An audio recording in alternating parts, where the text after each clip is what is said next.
Mula sa unang minuto ng laro, malinaw ang plano ng Lakers na gawing hindi komportable si Jokic.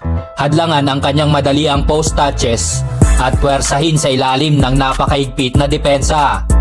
Sa pamamagitan ng mahigpit na depensa, double team at switching, matagumpay nilang napahina ang opensa ng Denver Nuggets.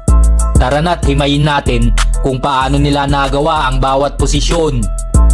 Sa unang posisyon pa lang ng laro, ipinakita na agad ng Lakers ang kanilang intensyon. Habang dinadala ng Nuggets ang bola pataas, sinusubukan ni Jokic na pumoste laban kay Rui Hachimura. Pero bago pa niya makuha ang bola, agad nang lumapit si LeBron James para dagdagan ang depensa. Dahilan para mahirapan si Jokic sa pagkuha ng possession.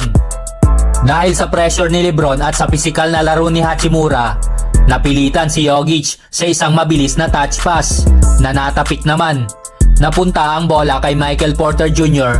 na walang nagawa kundi magbitaw ng mahirap na mid-range jumper. Isang tira na sumablay. Mula pa lang sa umpisa, naistorbo na ng Lakers ang rhythm ng Denver Nuggets. Ilang posisyon pa ang lumipas, bumalik ang Denver sa isa sa kanilang paboritong play. Ginamit nila ang joker sa elbow para magsimula ng opensa. Pero handa ang Lakers. Nag-execute sila ng off-ball switch.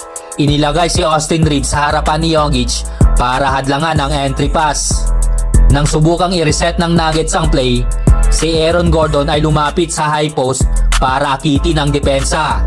Sa halip, lumipat si LeBron sa binabantayan ni Austin Reeves, habang mabilis namang nag-rotate si Luka Doncic para tapalan ang layup ni Gordon mula sa likod.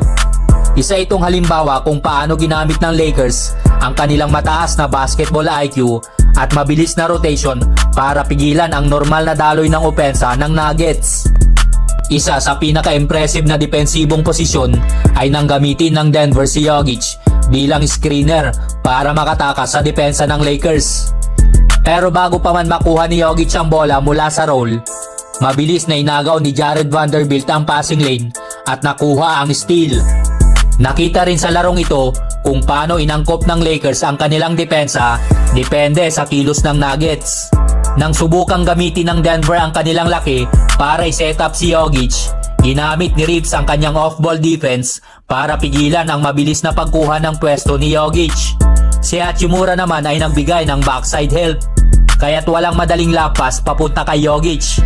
Nang lumipat ito sa kabilang side, umatras si Jackson Hayes mula kay Aaron Gordon para harangan ang passing lane na siyang muling nagpabagal sa opensa ng Nuggets. Sa huling minuto ng laro, hindi bumitaw ang Lakers sa kanilang diskarte. Sa isang play, tinangka ni Austin Reeves na tumanggap ng offensive foul mula kay Nikola Jokic pero walang tawag.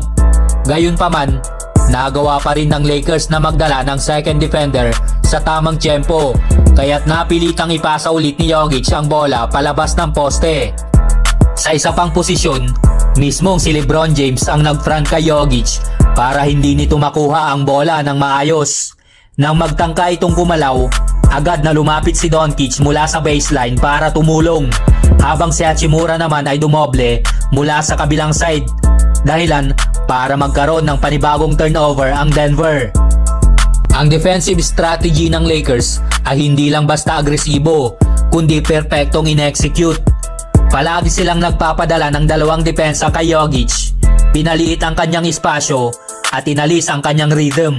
Ang sikreto, ang tiyempo ng kanilang double teams at parating dumadating eksakto sa paghawak ni Jokic ng bola. Malaki naman ang naitulong ng pisikal na laro ni Vanderbilt kahit pa umabot siya agad ng 3 personal fouls. Sa pagtatapos ng laro, si Jokic ay may 12 points, 13 rebounds, 10 assists at 6 na turnovers. Pero ang pinaka nakakaapekto, ang kanyang plus-minus na -11. Patunay kung paano siya na-disrupt ng Lakers. Sa huli, pinilit ng Lakers ang mga role players ng Denver na talunin sila. Isang estratehiyang nagbunga ng dominante nilang panalo. Ano kayang masasabi natin sa depensang ito ng Lakers? Mag-comment lang sa baba at pag-usapan natin yan, mga chong. Now Hachimura on the switch. Finney Smith with a steal. Reeves behind the back to James. Counted and a foul.